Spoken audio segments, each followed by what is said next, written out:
Radhe friends, जय Shri Krishna. Veena Deepak Soni YouTube channel में आप सभी का स्वागत है। फ्रेंड्स, आज की वीडियो में मैं आपको सूर्य सप्तमी की कथा कहानी सुनाऊंगी।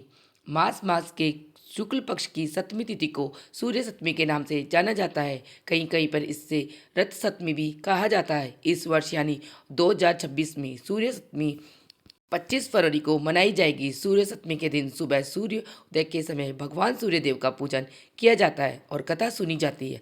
आज की वीडियो में मैं आपको सूर्य सप्तमी की कथा कहानी सुनाऊंगी। तो चलिए कथा शुरू करते हैं। कथा सुनने के लिए हमने अपने हाथ में थोड़े चावल के दाने ले लेंगे और एक लोटा जल लेंगे। इसके साथ हमें कथा सुननी है।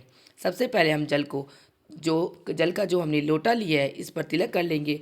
और अब हम आपको तिलक करके साथ ही अगर कोई और कहानी सुन रहा है तो फिर आप उसी को भी तिलक कर देने और स्वयं को भी तिलक कर ले। इसके बाद हम कहानी शुरू करते। तो एक बार एक गांव में एक बूढ़ा ब्राह्मण रहता था। वह ब्राह्मण कोई काम नहीं करता था। सारे दिन भगवान सूर्यदेव की पूजा अर्चना करता रहता था। भगवान सूर्यदेव की पूजा अर्चना में ही उसका सारा दिन गुजरता था। और उसकी पत्नी ब्राह्मणी सारा दिन उससे लड़ाई झगड़ा करती थी, कुछ काम कर लो, कुछ काम कर लो। लेकिन ब्राह्मण सारा दिन भगवान सूर्यदेव का ही पूजन करता था। आसपास के लोग भी ताने मारते थे कि काम धंधा तो करता नहीं है, सारे दिन घंटी बजाता है। ब्राह्मणी के झगड़े से और आसपास के लोगों के तानों से दुखी होकर एक दिन ब्राह्मण देवता अपने हाथ में घंटी और माला उठाकर वहाँ से चले गए। घर छोड़कर जंगल की तरफ निकल गए। जंगल में ब्राह्मण ने देखा कि एक तालाब है जो सूखा हुआ है और तालाब के किनारे एक पीपल का सूखा हुआ पेड़ है। ब्राह्मण देवता जाकर पेड़ के नीचे बैठ गई। वहीं पर भगवान सूर्यदेव की पूजा करने लगी। ब्राह्मण देवता अपने एक लोटे में जल लेते और सूर्य देवता को अर्घ देते। वह जल बहकर सूखे हुए पीपल के पेड़ की जड़ में चला जाता और थोड़ा सा जल तालाब की तरफ चला जाता है। इस तरह से महीनों बीत गए। देखते ही देखते भगवान सूर्यदेव की कृपा से वह तालाब पूरा जल से भर गया और पीपल का पेड़ भी हरा भरा हो गया।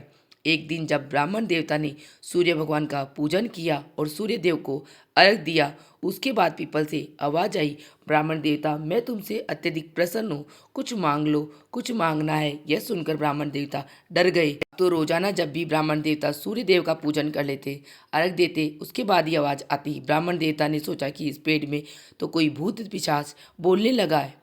वह सोचकर ब्राह्मण और भी ज़्यादा डरने लगे और डर के मारे दुबले पतले होने लगे। सारा दिन यही सोचते रहते थे। कभी कभी ब्राह्मण देवता का हालचाल पूछने के लिए ब्राह्मणी आ जाती थी। एक दिन जब ब्राह्मणी आई तो उसने देखा कि ब्राह्मण देवता बहुत कमज़ोर हो गए, बहुत दुबले पतले हो गए। तो ब्राह्मणी ने पूछा, हे ब्राह्मण देवता, आप इतने दुबले पतले क्यों होते जा रहे हो? आपको ऐसी कौन सी चिंता है जो आपको खाए जा रही है? तब ब्राह्मण ने बताया कि इस पेड़ में कोई भूत रहता है। जब भी मैं भगवान सूर्यदेव का पूजन करता हूँ, अर्घ देता हूँ, तो उनकी अर्घ देने के बाद उसमें से आवाज़ आती है कि मांगो जो मांगना है। तब ब्राह्मणी ने कहा, यह तो भूत नहीं है, ये भगवान सूर्यदेव जो आपकी पूजा पाठ से प्रसन्न होकर आपको वरदान देना चाहते हैं। ब्राह्मणी ने कहा, अब की बार जब आप पूजा करो तो पूजा के बाद ऐसी आवाज़ आई तो आप कहना, हे भगवान, अगर आपने मुझसे प्रसन्न हो, आप मुझे बेटे पोते धन दौलत महल सब दो।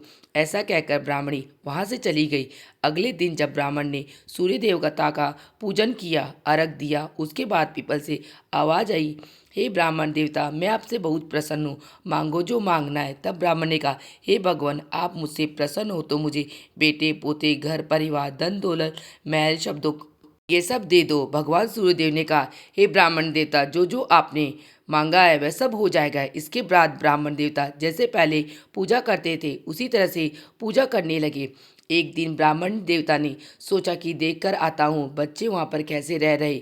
यह सोचकर ब्राह्मण अपने घर आया। लेकिन जब अपने घर आया तो वहाँ पर ब्राह्मणी का घर तो वहाँ था। वहाँ पर एक बहुत बड़ा महल बन गया था। आसपास लोगों से पूछा कि यहाँ पर मेरा छोटा सा घर हुआ करता था। ब्राह्मणी महल के छज्जे पर ऊपर खड़ी थी। गली में ब्राह्मण देवता देखा तो बच्चों से ब्राह्मण देवता को घर के अंदर बुलाया कि भगवान सूर्य देवता की कृपा से यह महल आप ही ने हमारे पास दिए हैं। धन दौलत किसी चीज़ की कोई कमी नहीं है।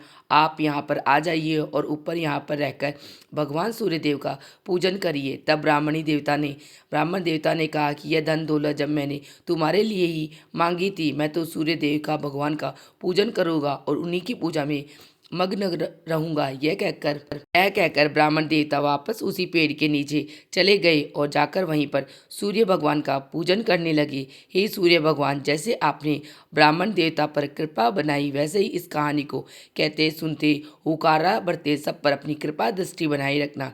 सबके घर धन धान्य से परिपूर्ण रखना। यह थी सूर्य भगवान की कथा। इसके बाद हम गणेश जी की कथा कहानी सुनेंगे। तो चलिए गणेश जी की कथा कहानी शुरू करती हूँ। एक गांव में दो माँ बेटी रहती थी। बेटी अपनी माँ से बोली, गांव के सब लोग मेला देखने जा रहे, मैं भी मेला देखने जाऊंगी। माँ बोली कि वहाँ बहुत भीड़ होगी, कहीं गिर पड़ गई तो चोट लग जाएगी। लेकिन बेटी नहीं मानी। बेटी ने माँ की बात न मानकर मेला जाने के लिए जिद कर ली। तब माँ ने बेटी को 2 लड्डू और एक गड्डी में पानी देकर कहा कि एक लड्डू गणेश जी को खिलाकर पानी पिला देना, दूसरा लड्डू तुम खाकर बचा हुआ पानी ले पी लेना। बेटी मेले में चली गई। मेला समाप्त होने को आया। सारे गांव वाले वापस आ गए, परंतु बेटी वापस नहीं आई। वह गणेश जी के पास बैठी रही। गणेश जी की एक लड्डू और पानी आप पी लो, बचा हुआ एक लड्डू और पानी मैं पी लूँगी। मुझे पूरी रात यही कहती रही। गणेश जी ने सोचा, यदि मैं लड्डू खाकर पानी नहीं पीऊँगा तो ये अपने घर नहीं जाएगी और इसका दोष मुझे ही लगेगा। इसलिए गणेश जी लड़के का रूप लेकर आए, बेटी से लड्डू लेकर खाया और पानी पिया और कहा कि कुछ मांगो। बेटी मन में सोचने लगी, क्या मांगूं, मुझे तो मांगना ही नहीं आता। फिर भी उसने मन में अन्न महल मांग लिया, सुहाग मांग लिया, खेत खलिहान मांग लिए, इतना ही मांग लेती हूँ गणेश जी से। गणेश जी ने उसके मन की बात जान ली कर बोले, अब अपने घर चले जाओ, तुमने मन में जो सोचा है वह तुम्हें मिल जाएगा। बेटी घर पहुंची तो माँ बोली, कितनी देर कहाँ पर गई। बेटी ने कहा, आपने ही तो कहा था एक लड्डू गणेश जी को खिलाना और पानी पिलाना। मैं तो गणेश जी को लड्डू खिलाकर पानी पिलाकर आई हूँ। देखते ही देखते जो भी बेटी ने मन में सोचा था वह सब कुछ घर में हो गया। सारा घर धन से भर गया।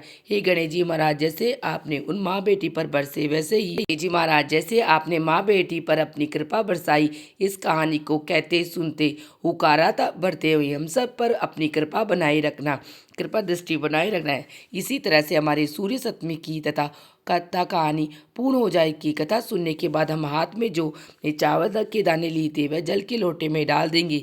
यह जल से हम भगवान सूर्यदेव को अर्घ देंगे। फ्रेंड्स, सूर्य सप्तमी की पर हमें भगवान सूर्यदेव का पूजन कैसे करना है इसका वीडियो मेरे चैनल पे आ चुका। लिंक आपको मैं डिस्क्रिप्शन में मिल जाएगा और इस वीडियो के एंड स्क्रीन पर भी आपको लिंक मिल जाएगा। अगर आपको यह कथा पसंद आई है और तो वीडियो आपके लिए थोड़ा सा भी यूज़फुल है तो प्लीज़ वीडियो को लाइक कर लेना और चैनल को सब्सक्राइब कर लेना, जिससे आने वाली वीडियो के नोटिफिकेशन आप लोगों को मिल सके। वीडियो देखने के लिए आप सभी का धन्यवाद। राधे राधे फ्रेंड, जय श्री कृष्णा। मिलते हैं नेक्स्ट वीडियो में।